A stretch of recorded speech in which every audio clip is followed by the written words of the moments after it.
स्वागत है जीवित परमेश्वर की जीवित हजूरी में। मेरा ये विश्वास है आज का वर्ड, आज की मीटिंग ये हेवन में डिजाइन हुई है आप लोगों के लिए। बैठ जाओ अपने शरीर में। हालेलुया। पहला दानियल 1 उसकी 3 आयत 4 आयत को मैं पढ़ूंगा।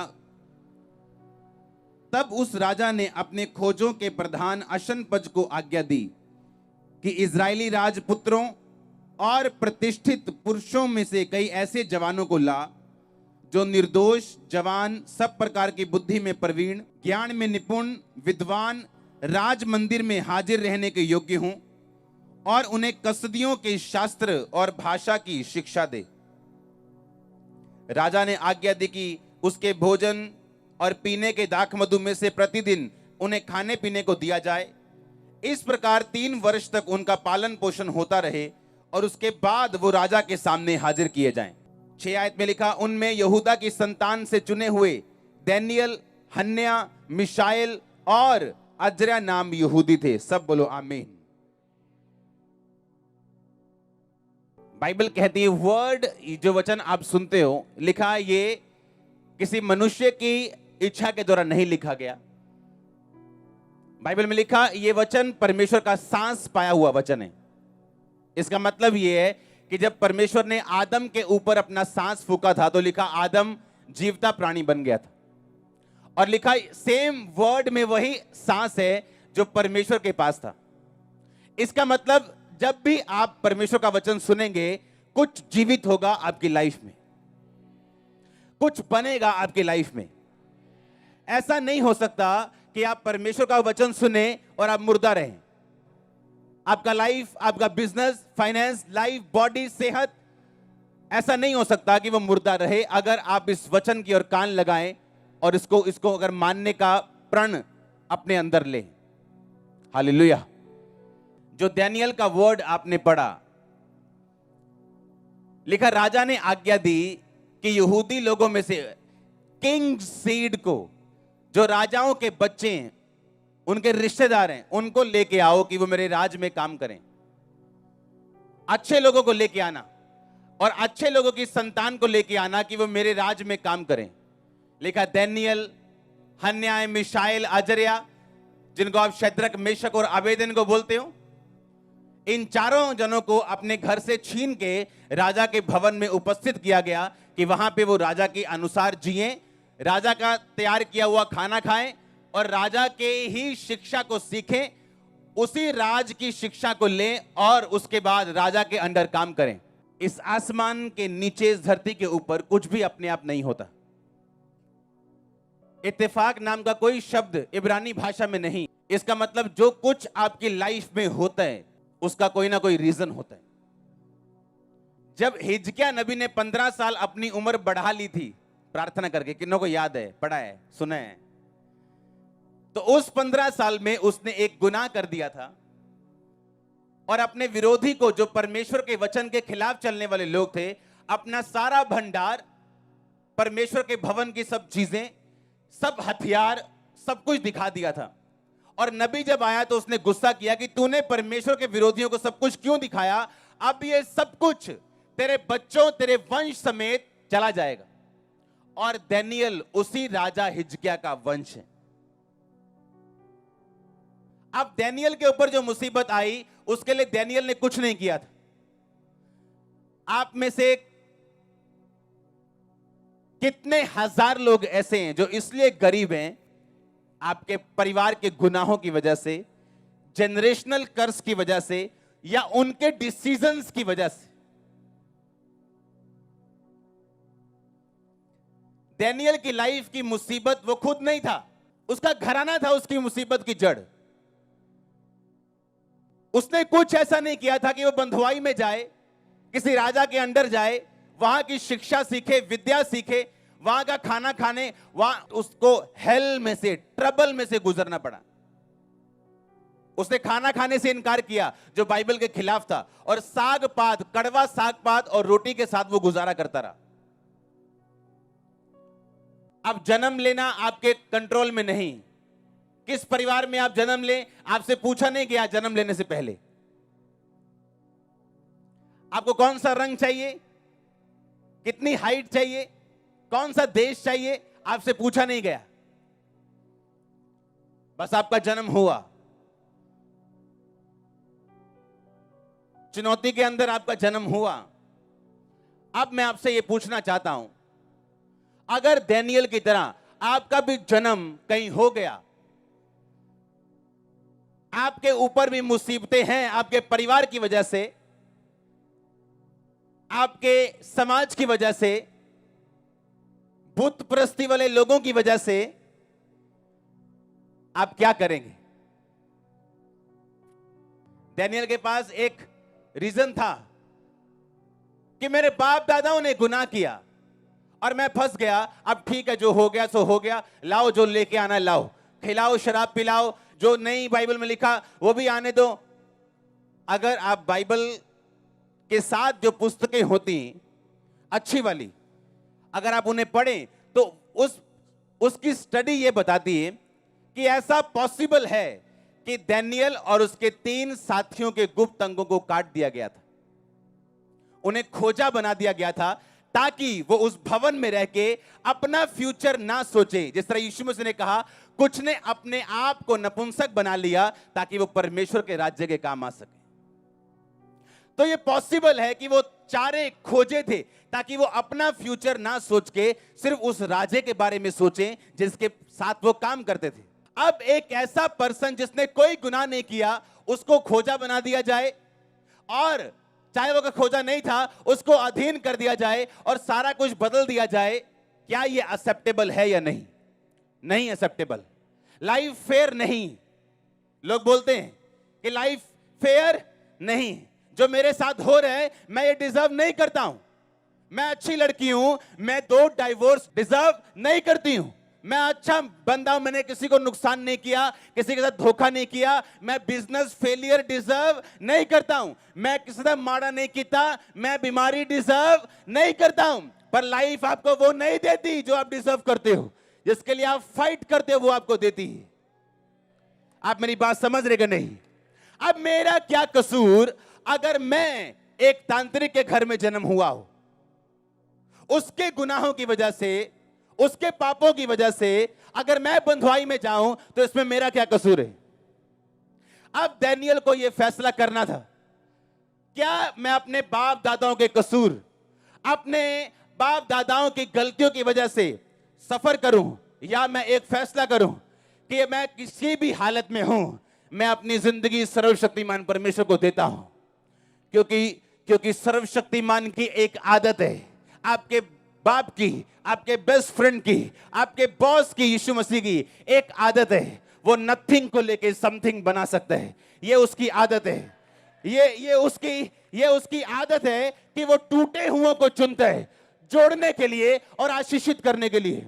उसकी आदत है जब वो रोटियों को तोड़ता है तो हजारों को खिलाता है, ये उसकी आदत है। ये आपके और मेरे बॉस की, सुनो ध्यान से, ये उसकी आदत है। अब आपको फैसला करना है, अब आपको ये डिसीजन लेना है कि हाँ मेरा हो गया जन्म किसी घराने में, या ये बीमारी मुझे वंशों से मिली, या ये गरीबी मुझे वंशों के श्राप से मिली, तो क्या करेंगे आप? उस गरीबी में दारू पीने चले जाएंगे, उस गरीबी में खुदा को गालियां निकालेंगे, उस गरीबी में अपने बच्चों को पीटेंगे, अपनी वाइफ को पीटेंगे, हस्बैंड को गालियां निकालेंगे, या आप परमेश्वर के नजदीक जाने का फैसला करेंगे? डैनियल ने कहा अब जो होना था वो हो गया, अब अगर मैं परमेश्वर के साथ नहीं हूं तो मैं इससे डाउन नहीं जाऊंगा, इससे ऊपर तो नहीं आऊंगा। पहले ये बात ध्यान से समझो, आपके पास खोने के लिए कुछ नहीं। Hallelujah, nothing to lose. क्या कर लेंगे? डैनियल ने कहा क्या कर लेंगे? अब हमें बंद कर दिया, घर से दूर कर दिया, सब कुछ खत्म कर दिया, अब क्या कर लेंगे? अब या तो नीचे जाएंगे और खुदा को नहीं मानेंगे और नीचे जाएंगे, बंधुआई में और छितर पड़ेंगे। फैसला किया कि नहीं, कुछ भी हो जाए बाइबल के खिलाफ नहीं चलेंगे। राजा के बंदे को आज्ञा दी कि हम ये खाना नहीं खाएंगे जो बाइबल के खिलाफ है, हमें तो साग पात दे दे और 10 दिन बाद हमारे फेस को देख वो दूसरे लड़कों से ज्यादा शाइन होंगे। यानी वो डिटरमिन था, वो फैसला कर चुका था कि एनीथिंग, शैतान अपना बेस्ट शॉट दे, जब मेरा टाइम आएगा मैं अपना बेस्ट दूंगा। उसने बेस्ट शॉट खाए, शैतान के बेस्ट शॉट उसने खाए, पर उसका टाइम जब आया उसने बेस्ट मारे हैं शैतान को।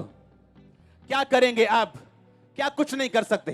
अपने वंश के विषय में आप कुछ नहीं कर सकते, जहां से आप निकले आप कुछ नहीं कर सकते, पर आप एक फैसला कर सकते हो कि मैं इन वंशों के श्राप से आजाद होऊंगा।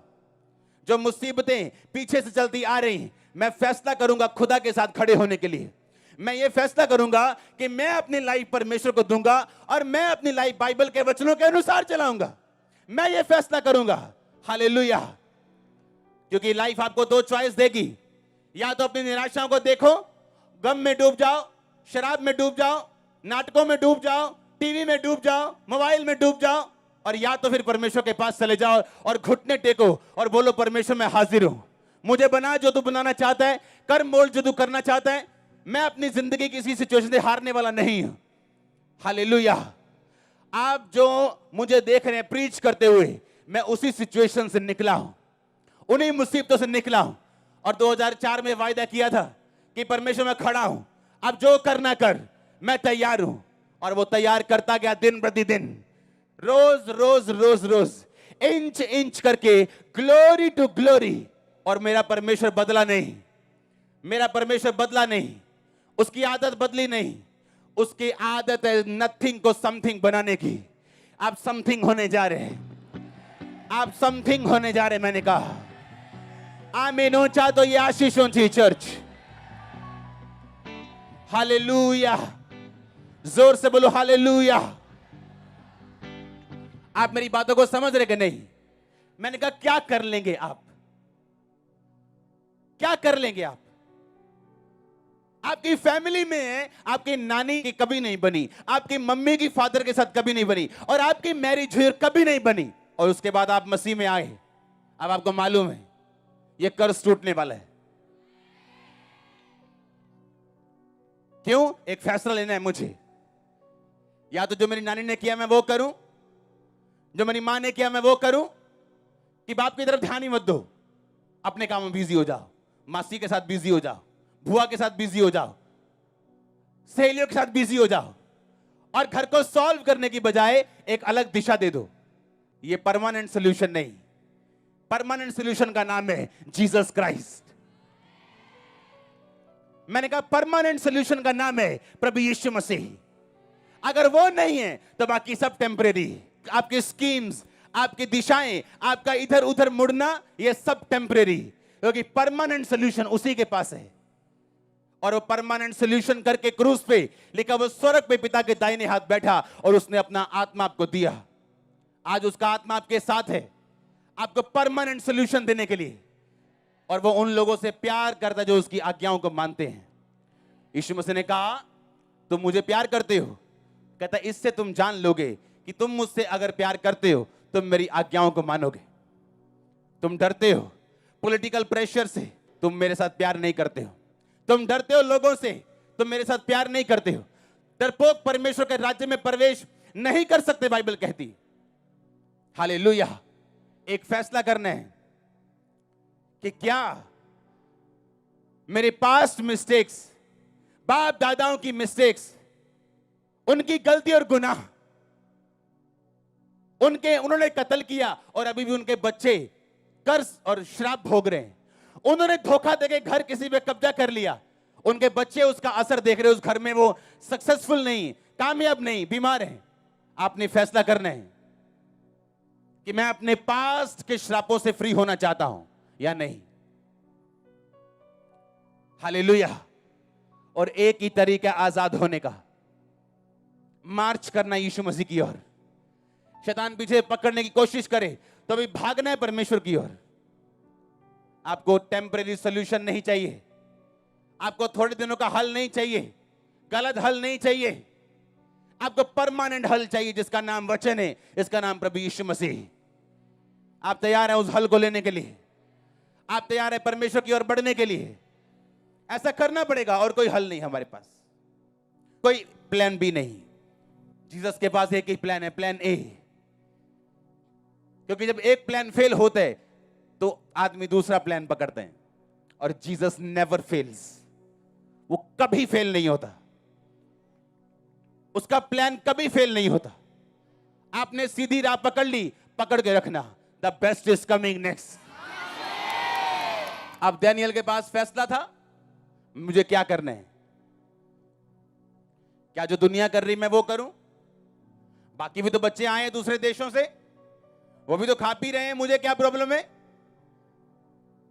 जैसे उनकी जिंदगी वैसे मेरी जिंदगी। या मेरे अंदर को मालूम है कि ये सही नहीं, मुझे फॉलो करना है, मैं अलग किया गया हूं, निज प्रजा हूं, चुना गया हूं, राज पदधारी हूं, अलग किया गया हूं, मैं लोगों के जैसे नहीं चल सकता हूं। बाकी यूथ जिस तरह चलता है मैं वैसे नहीं चल सकता हूं। बाकी लेडीज जो करती हैं अपने घर में मैं वैसे नहीं कर सकती। बाकी मर्द जो करते हैं घर के बाहर जाके मैं वैसे नहीं कर सकता। मैं अलग हूं। हालेलुया। मेरा प्लान अलग है, टारगेट अलग है। आपने इस टारगेट के अनुसार चलना भी है। आमीन। आपको यह बात देखनी है कि लाइफ फेयर नहीं, लाइफ फेयर नहीं है, यह पक्की बात है। लाइफ आपको वो नहीं देती जिसके आप हकदार हो, जिसके लिए आप फाइट करते हो वो देती। आप वचन पे खड़े हो जाओगे और घुटनों पे लड़ोगे प्रार्थना में, लाइफ आपको सब देगी। मैंने कहा लाइफ आपको सब देगी, हाथ जोड़ के देगी, देगी आपको। इस दुनिया में बेचारों की कोई जगह नहीं, बेचारों की कोई जगह नहीं, फाइटर्स की है। आमीन। आप फाइटर बनने जा रहे हो in the name of Jesus. जब आप वचन पे चलेंगे, सब कुछ यीशु मसीह पे छोड़ देंगे, लाइफ को देखने का नजरिया आपका बदल जाएगा। आप देखेंगे हर एक चीज जो आपकी लाइफ में आई वो डिवाइन, ईश्वरीय प्लान्स, रीजन और सीजन के तहत आई। आप समझ रहे मेरी बात को? आप नोटिस करेंगे कि वचन पे चल के अगर आपने दुख भी सहा तो वो आपको तैयार करने के लिए, आपने सेटबैक देखा वो आपको नए गियर में डालने के लिए था। आप देखेंगे अगर आप तैयार हैं सब कुछ यीशु मसीह को देने के लिए। उसके बाप दादाओं ने गलती की नहीं की? अगर डैनियल भी वही गलती करता तो जो बाप दादाओं के कारण आया था वो बना रहता। कुछ के बाप फेल हैं व्यभिचार के कारण। अब सेम स्ट्रगल बेटे की लाइफ में, अब उसे फैसला करना है कि मुझे भी वही राह पकड़नी है पापा वाली, या मुझे पवित्रता में जीना है। अगर वो स्ट्रगल मेरे बाप की गलती की वजह से आया तो वो जाएगा कैसे अगर मैं भी सेम मिस्टेक करूंगा? आप समझ रहे कि नहीं? उन गलतियों की वजह से आप फंसे हो और अब आप खड़े रह के निकलोगे, उन गलतियों को दोहरा के नहीं। परमेश्वर का राज्य वायलेंस में है लिखा। वायलेंस मतलब बलपूर्वक कहता है उसमें प्रवेश किया जाता है। आपको वायलेंस यूज करनी, शराब के खिलाफ सख्ती इस्तेमाल करनी, कुछ कड़े नियम कानून बनाने लाइफ में, अगर आप नहीं चाहते बाप दादाओं की गलतियों में फंसना। आपको फ्री होने, तोड़ने चेन्स को, पाप की, अलग होना है उन चीजों से और एक सेपरेट लाइफ जीनी है परमेश्वर के साथ, ताकि वो आपको बना सके। शैतान आएगा आपके दोस्त के रूप में, आपके पड़ोसी के रूप में, और वो आपको क्रूस उठाने से रोकेगा, चलने से रोकेगा, बोलेगा नहीं नहीं इतने सख्त भी होने की जरूरत नहीं है। जैसे हमारे परिवार हमको बोलते थे, बोले ठीक है यीशु मसीह ने मन्नो हो जाओ संडे संडे, एक ही रोज रोज दी प्रेयर चक्की है। किसी को नहीं मालूम आप क्या कर रहे हैं। सुनो, मालूम होगा जब रिजल्ट आएगा, और रिजल्ट के लिए आपको वो चीजें करनी नहीं पड़ेंगी, आपको लगातार करनी पड़ेंगी। मैंने कहा वो करनी नहीं पड़ेंगी, क्या करना पड़ेगा? लगातार करनी पड़ेंगी।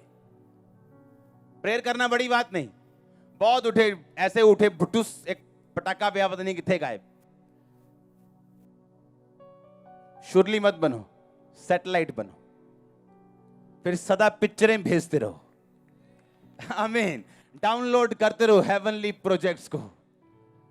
मैंने कहा फिर सैटेलाइट बनो और सदा खड़े रहो और अड़े रहो। सैटेलाइट पे मौसम का कोई फर्क नहीं पड़ता, वो मौसम से ऊपर होता कि नहीं? नीचे बारिश है, तूफान है, बाढ़ आई है, सूखा पड़ गया, सैटेलाइट अपनी जगह खड़े है, ऊपर कोई बारिश नहीं, बादलों से ऊपर है, एटमॉस्फेयर से ऊपर है, गैसेस से ऊपर है। हालेलुया। फैसला करना है आज। अगर तो वही कुछ करना है जो आपके बाप दादा करते, दोस्त करते, यार करते, करो, फिर क्या दिक्कत है? तो जो रिजल्ट है वो तो है ये। यीशु मसीह ने कहा तुम अपने पापों में मरोगे। किसने मना किया? करो। परमेश्वर ने हमें फ्री विल दी है। कोई शराब पीने जाए तो वो उसके हाथ तो नहीं पकड़ता, पर कहता तुम हर एक बात का न्याय करवाओगे, अच्छी हो चाहे बुरी हो। कईयों के बाप दादे अच्छे हैं, पर वो खुद नहीं जानते कि ये मूर्ति को मानना या ये चीज करना ये गुनाह है बाइबल में, और आप सेम उस असर को ले रहे हो। बाइबल कहती जब तू मेरे वचन को तोड़ेगा, मैं 7 कितनी पुष्टों तक, पीढ़ियों तक, 7 पुष्टों तक, पीढ़ियों तक अनुग्रह करूंगा, पर जब सजा दूंगा 7 पुष्टों तक। अब उस 7वीं पुष्ट का कोई कसूर नहीं, वो एक ही तरह से बच सकता है अगर वो अपनी लाइफ परमेश्वर को दे दे। एक ही रास्ता है उसके पास। बोलते आपके दादा को शुगर थी ना? हाँ, पापा को थी, हाँ, आपको भी। मेरे दादा को शुगर थी, मेरे पापा को है। लाइफ मेरी 34 साल की उम्र हो गई, मैंने अपनी शुगर 120 से इधर उधर नहीं देखी होगी कभी भी। 118, 119, 120 जैसे कंप्यूटराइज शुगर होती, नेवर लाइफ में, क्योंकि मेरा डीएनए चेंज हो चुका है। मैंने अपनी लाइफ जब 2004 में परमेश्वर को दे दी थी, मैं वंशों के श्राप से छूट गया था, पर शैतान मुझे नहीं, अभी भी है, मैं तुझे संघर्ष दूंगा, प्रॉब्लम्स दूंगा, आप अड़े और खड़े रहेंगे तो उसे जाना पड़ेगा। आमीन। अगर फास्टिंग में कोई मेरी शुगर चेक करे वो 90 होती, अगर वैसे चेक कर लो, मुझे चाहे मीठा पिला दो, 120। उसकी ऐसे ऐसे नहीं हिलने देता यीशु मसीह। आमीन। आपको यह मालूम होना चाहिए आप कौन है। अगर जनरेशन प्रॉब्लम्स एक बंदे के अंदर आ सकती, डॉक्टर बोलते हैं आपके परिवार में, आपके नानी को यूट्रस की प्रॉब्लम थी ना, मम्मी को थी, आपको हो रही। अगर आप इस वचन को समझें, आप फ्री होंगे। आप लड़ेंगे शैतान के साथ कि मेरे बाप दादाओं की प्रॉब्लम्स मेरी नहीं। हालेलुया। अब फैसला हमारे हाथ में है कि या हम अपनी वैसी लाइफ को कोशिश ही रख के, ना गर्म ना ठंडी, उन असर को अपनी लाइफ में बरकरार रखना चाहते हैं शैतान के, या हम गर्म होकर यीशु मसीह के पास भागना चाहते हैं और उन असरों से आजाद होना चाहते हैं। यीशु मसीह का कोई लेना देना नहीं है इसमें। वो तो कहता है तुम मेरे पास आओ, मैं तुम्हें आजाद करूंगा। अब हमने फैसला लेना है। आमीन। बाप दादाओं की गलतियां दोहरानी नहीं है, और अपने रास्ते चलना यीशु मसीह के, और आप फिर अपने बाप दादाओं की ब्लेसिंग का और आने वाले जनरेशंस की ब्लेसिंग का भी कारण होंगे। आप कर्ज ब्रेकर होंगे अपनी फैमिली में, पॉवर्टी ब्रेकर होंगे, गरीबी को तोड़ने वाले होंगे, श्रापों को तोड़ने वाले होंगे। आमीन। छोटे अरे जब यीशु मसीह को देखो तो उसकी तरफ चलो नहीं, भागो भागो। आपकी लाइफ को बेस्ट बना देगा। आपको छोटी मोटी दुकान नहीं, आपको टॉप का शोरूम बनाएगा। भागो उसकी तरफ, भागो भागो भागो। कुछ हो भी जाए मिस्टेक, भागो फिर भी। आमीन। कुछ भी हो जाए, भागो उसकी तरफ जाओ। लोग क्या कहेंगे? सबसे बड़ा रोग शाऊल को चिंता थी, लोग क्या कहेंगे। कहता शमूएल नबी, मैंने गलती कर दी, कोई परवाह नहीं है मुझे, पर तू नीचे जाके ना कुछ कहना मत लोगों को। लोगों की परवाह थी उसे। दाऊद ने पाप किया और नतान ने कहा है तूने पाप किया, रोया पीटा लोगों के सामने, माना मैंने पाप किया। उसे प्रभु की चिंता थी। गुनाह दाऊद का बड़ा था उससे, पर दाऊद बचा रहा। सजा मिली दाऊद को, बेइज्जती हुई दाऊद की, बड़ी खजल खराबी हुई उसके साथ, पर परमेश्वर के साथ वो बना रहा और बाद में ऊंचा भी हुआ। कितने समझ रहे हैं? लोग क्या कहेंगे, ये शाऊल की चिंता थी। परमेश्वर मेरे बारे में क्या सोचता है, ये दाऊद की चिंता थी। और परमेश्वर ने कहा मुझे मेरे मन के मुताबिक चराने वाला एक चरवाहा मिल गया, एक अगुआ मिल गया। लाइफ को बनाओ ब्यूटीफुल, बनाओ उसे। तुम्हारे हाथों में पावर ऐसे बनाने की। मैंने कहा बनाओ इसे ब्यूटीफुल, ग्रेट बनाओ इसे, कि लोग आपको देख के आपकी जैसी लाइफ देखने की कामना करें। और ऐसा होता नहीं जब तक आप फैसला ना लें। आपको डिसीजन लेना है। मैं आपको प्रोफेटिकली बता रहा हूं, 10 फेलियर आए आपकी लाइफ में, कोई प्रॉब्लम नहीं। जब 11वीं सक्सेस आएगी, लोग भूल जाएंगे फेलियर्स।